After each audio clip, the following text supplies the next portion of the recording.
بسم اللہ الرحمن الرحیم، تنزیل الکتاب من اللہ العزیز الحکیم۔ اگلی صورت شروع ہوگی تنزیل الکتاب من اللہ العزیز العلیم، صرف اتنا فرق ہوگا۔ یہ دونوں صورتیں جوڑے کی ہیں، آپس میں جوڑا ہے۔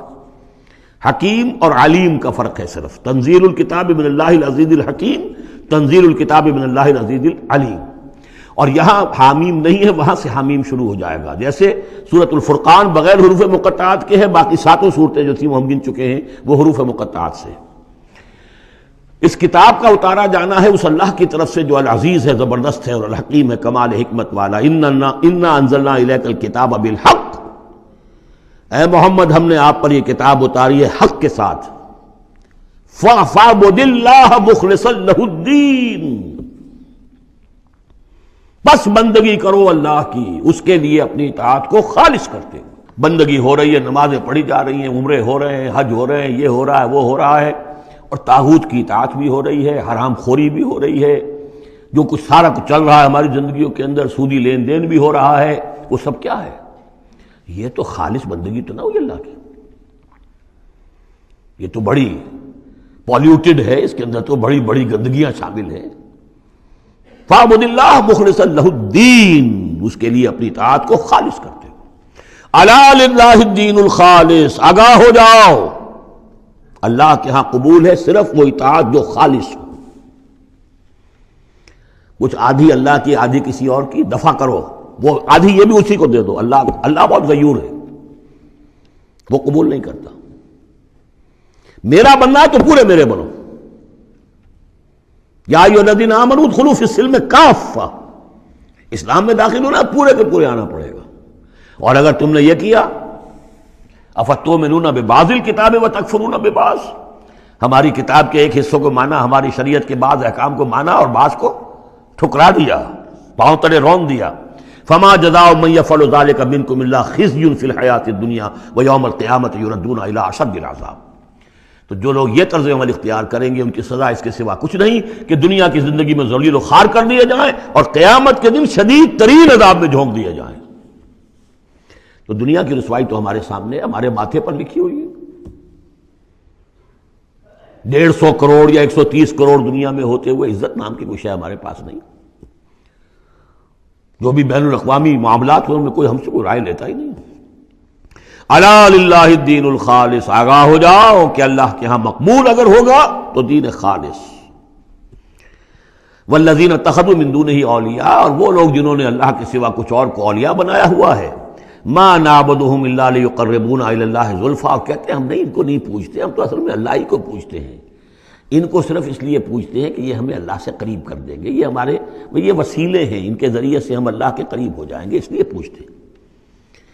ان اللہ یحکم بینہم فیما ہم فیہ یختلفون، یقیناً اللہ تعالیٰ فیصلہ کر دے گا ان کے مابین ان تمام چیزوں میں جن میں یہ اختلاف کر رہے ہیں۔ ان اللہ لا یہدی من ہوا کاذب کفار، اللہ تعالیٰ ہرگز ہدایت نہیں دیتا ان کو جو جھوٹے ہوں اور ناشکرے ہوں، کفار۔ لو اراد اللہ ان یتخذ ولدا لاصطفى مما یخلق ما یشاء سبحانہ، اگر اللہ کا واقعی ارادہ ہوتا کہ وہ کسی کو اولاد بنائے تو ٹھیک ہے، اپنے جو مخلوق ہے ان میں سے جس کو چاہتا چن لیتا، اس لیے کہ اس کے ہاں اولاد کا تو تصور نہیں ہے، اس کی اولاد کوئی ہے ہی نہیں، ایک خالق ہے، باقی سب مخلوق ہیں، تو فرشتے بھی مخلوق ہیں، تو اللہ کو ضرورت کیا پڑی ہے کسی کو اپنا بیٹا بنانے کی یا بیٹی بنانے کی؟ سبحانہ، وہ پاک ہے، هو اللہ الواحد القہار، وہ تو اللہ ہے، اکیلا ہے، قہار ہے، اور خود چھایا ہوا ہے کل کائنات کے اوپر، کل تخلیق، کل مخلوقات کے اوپر اس کی حکومت قائم ہے۔ خلق السماوات والارض بالحق، اللہ نے پیدا کیا ہے آسمانوں اور زمین کو حق کے ساتھ، یعنی با مقصد ہے، نتیجہ خیز تخلیق ہے، یہ بے نتیجہ کا کار عبث اور باطل نہیں ہے۔ یکبر اللیل علی النہار، وہ رات کو لپیٹ دیتا ہے دن پر، ویکبر النہار علی اللیل، اور دن کو لپیٹ دیتا ہے رات پر۔ اب یہ جو ہے کہیں یولج اللیل فی النہار آتا ہے، کہیں یکبر آ رہا ہے، تو یہ مختلف جو الفاظ ہیں، تعبیرات ہیں، لیکن مقصد کیا ہے کہ یہ دن اور رات ہے تو نہیں ہے۔ آپ کو معلوم ہے کہ پورا نظام جو چل رہا ہے اسی کے حوالے سے ہے، پورا عالم نباتات کا جو ریسپیریشن کا نظام ہے وہ اسی کے ساتھ متعلق ہے، لہذا یہاں کوئی شے بھی بے مقصد نہیں ہے۔ جب کوئی شے بے مقصد نہیں ہے تو انسان کیسے بے مقصد ہو سکتا ہے؟ کس لیے اس کو پیدا کیا؟ حدیث میں جیسا کہ آیا کہ انما الدنیا خلقت لکم وانتم خلقتم للآخرہ، دنیا تمہارے لیے بنائی گئی لیکن تم آخرت کے لیے بنائے گئے ہو۔ جب تک کہ آخرت کا تصور نہ ہو پھر انسان کا، اور خاص طور پر انسان میں جو اخلاقی حص ہے، ایک مورل سینس ہے اس کے اندر، کچھ چیزیں اچھی ہیں کچھ بری ہیں، اس کا احساس ہے اس کے اپنے اندر، تو اس کا کوئی نتیجہ کہاں آخر نکل رہا ہے دنیا میں؟ اس کے لیے دوسری زندگی اور بعد سے بعد الموت لازمی ہے۔ وَسَخَّرَ الشَّمْسَ وَالْقَمَرَ، اور اس نے مسخر کر دیا سورج کو بھی اور چاند کو بھی، كُلٌّ يَجْرِي لِأَجَلٍ مُّسَمًّى، یہ سب کے سب چل رہے ہیں ایک وقت معین تک کے لیے۔ الا هو العزیز الغفار، آگاہ ہو جاؤ وہ زبردست ہے اور بخشنے والا ہے۔ خلقکم من نفس واحدۃ ثم جعل منها زوجها، اس نے بنایا ہے تمہیں ایک ہی جان سے، ایک ہی جی سے۔ اب اس کو جو لوگ ایولیوشن کو مانتے ہیں یا سمجھتے ہیں کہ قرآن مجید کے ساتھ اس کے بعض اجزاء کی مطابقت ہے، وہ تعبیر کرتے ہیں کہ ایک ہی، یعنی ابتدا میں جو حیوانات پیدا کیے گئے ہیں، جو لوور اینیملز ہیں بالکل شروع میں، ان میں سیکس نہیں تھا، جیسے کہ امیبا ہے وہ بس دو حصوں میں تقسیم ہو گیا، یہی اس کی اولاد ہو گئی، وہ جو باپ کہہ لیں ماں کہہ لیں وہ ایک ہی ہے۔ اس کے بعد ایسے بھی پیدا ہوئے کہ جن میں ایک ہی جانور میں دونوں سیکس ہیں۔ یہ جو راؤنڈ ورم ہوتا ہے، راؤنڈ ورم جو برسات میں جو نکل آتے ہیں بہت لمبے لمبے سے کیڑے، یہ ہرمافرڈائٹ ہیں، ان کے اندر میل اور فیمیل آرگنز دونوں ایک کے اندر موجود ہوتے ہیں۔ تو اس طریقے سے رفتہ رفتہ پھر ڈفرینسیشن ہوئی، میل علیحدہ ہو گیا، فیمیل علیحدہ ہو گئے۔ خلقکم من نفس واحدۃ ثم جعل منها زوجها، اسی جان سے اس کا جوڑا بنایا۔ وانزل لکم من الانعام ثمانیۃ ازواج، اور تمہارے لیے 8 جوڑے اتار دیے تمہارے مویشیوں میں سے۔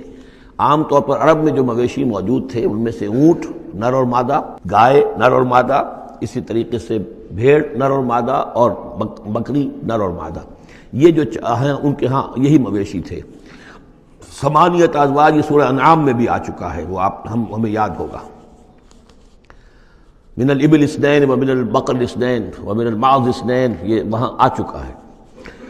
یخلقکم فی بطون امہاتکم، اور وہ تمہیں پیدا کرتا ہے تمہاری ماؤں کے پیٹوں میں، خلقا بعد خلق، ایک خلق کے بعد دوسری خلق، تخلیق کے بعد مراحل ہیں اس کے، نطفہ ہے، علقہ ہے، مضغہ ہے، مخلقہ اور غیر مخلقہ، پھر اس کو جو، اور پھر خلقاً آخر، ایک اور ہی تخلیق ہے۔ اس پہ میں عرض کر چکا ہوں کہ اس موضوع پر ضربہ سلام جو ہے قرآن مجید کا، وہ سورہ مومنون کا پہلا رکوع ہے۔ فی ظلمات ثلاث، یہ ذکر یہاں آیا ہے، 3 پردوں کے اندر تخلیق ہو رہی ہے۔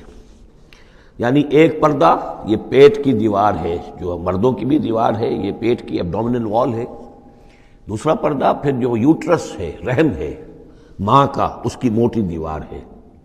تیسری وہ جھلی ہے جس میں کہ وہ بچہ جو ہے جنین لپٹا ہوا ہوتا ہے۔ اب دیکھیے یہ بھی ظاہر بات ہے، اس وقت جو ہے جینیٹکس بھی نہیں پڑھائے گئے تھے، نہ یہ پڑھائی گئی تھی ایمبریولوجی، کچھ بھی نہیں تھا، لیکن فی ظلمات ثلاث، یہی وجہ ہے جو میں نے آپ کو بار بار بتایا ہے کہ کیتھل مور جو کہ ایمبریولوجی پر اس وقت دنیا کی سب سے بڑی اتھارٹی سمجھا جاتا ہے، اس نے مانا ہے کہ قرآن مجید میں جس طریقے سے یہ بیان ہوا ہے واقعتاً حیران کن ہے۔ تو 3 پردوں کے اندر اللہ جیسا چاہتا ہے بنا رہا ہے، اس کا منہ قلم تو اللہ ہی کا نا، شکل بنا رہا ہے اس کی جو بھی کر رہا ہے، اب ہم اس کو تشبیہ تو نہیں دے سکتے، لیکن اللہ بنا رہا ہے۔ یخلقکم فی بطون امہاتکم، وہ بناتا ہے، تخلیق کرتا ہے تمہاری ماؤں کے پیٹوں میں، خلقاً بعد خلقین، ایک طرح سے دوسری طرح، ایک درجے کے بعد دوسرا درجہ، فی ظلمات ثلاث، 3 اندھیروں میں۔ ذالکم اللہ ربکم، وہ ہے اللہ تمہارا رب، لہ الملک، بادشاہی بھی اسی کی ہے، لا الہ الا ہوا فانا تصرفون، اس کے سوا کوئی معبود نہیں ہے، تو کدھر پھرائے جا رہے ہو۔ ان تکفروا فإن اللہ غنی عنکم، اگر تم کفران نعمت کرتے ہو، کفر کرتے ہو، تو اللہ غنی ہے، اسے تمہاری کوئی ضرورت نہیں ہے، احتیاج نہیں ہے، یہ نہ سمجھو کہ اس کی سلطنت میں کوئی کمی آ جائے گی۔ ولا یرضی لعبادہ الکفر، لیکن وہ اپنے بندوں سے کفر پر راضی نہیں ہے، اختیار تو اس نے دیا ہے، اما شاکرا و اما کفورا، چاہو تو شکر گزار بندے بنو، چاہو کفران نعمت کے روش اختیار کر لو، چوائس از یورس، لیکن یہ جان لو اللہ راضی نہیں ہے کفر پر، راضی وہ ہوتا ہے وَإِن تَشْكُرُوا يَرْضَهُ لَكُمْ، اگر تم اس کا شکر کرو، اس کی تعریف کرو، اس کی بندگی کرو، پھر وہ تم سے راضی ہوگا۔ وَلَا تَزِرُ وَازِرَةٌ وِزْرَ أُخْرَىٰ، اور نہیں اٹھائے گی کوئی اٹھانے والی جان کسی دوسری جان کے بوجھ کو۔ ثُمَّ إِلَىٰ رَبِّكُمْ مَرْجِعُكُمْ، پھر تمہارا لوٹنا ہے اب تمہارے رب ہی کی طرف، فَيُنَبِّئُكُمْ بِمَا كُنتُمْ تَعْمَلُونَ، پھر وہ تمہیں بتا دے گا، متنبع کر دے گا جو کچھ کہ تم کرتے رہے تھے۔ انہ علیم بذات الصدور، یقیناً وہ جاننے والا ہے سینوں کے اندر چھپی ہوئی باتوں کا بھی، جو راز ہیں تمہارے سینوں میں۔